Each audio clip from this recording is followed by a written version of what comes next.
இயேசுவின் அன்பு அது பிடிச்சிருந்துச்சி. ஏன்னா அதில் தான் ஏசப்பா ஏன் நம்மளுக்காக அவர் சிலுவையில் அடைஞ்சார், அவர் ஏன் மனுஷனா பூமிக்கு வந்தார், அதெல்லாம் நான் வந்து தெரிஞ்சுக்கிட்டேன்.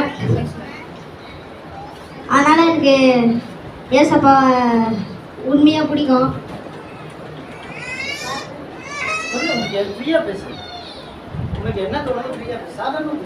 அதனால் நான் ஏசப்பாவை எனக்காக ஒரு சிலுவையில் அடைஞ்சதுனால நான் அவரை முழுசாக நம்புகிறேன். அவர் மீண்டும் வந்து என்னை பரலோகம் கூப்பிட்டு போவார் நான் நம்புகிறேன்.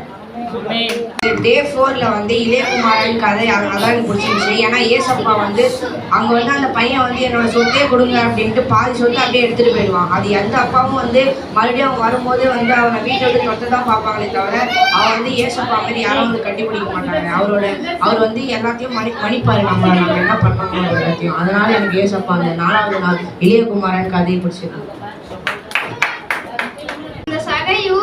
ஏசப்பா பார்க்கறதுக்கு மரத்து மேலே ஏறி நின்றுருந்தா, ஆனால் ஏசப்பா அவனை பார்க்கறதுக்கு அவன் வீட்டுக்கே வரேன்னு சொல்லியிருந்தாரு. அது எனக்கு ரொம்ப பிடிச்சிருந்தது. இதயம் மகிழ்ந்திட வாழ்ந்திட வேண்டும், இதயம் மகிழ்ந்திட வாழ்ந்திட வேண்டும், சித்தம் செய்து நான் மடிந்திட வேண்டும், சித்தம் செய்து நான் மடிந்திட வேண்டும். ஒரு வாழ்வு அது உமக்காக,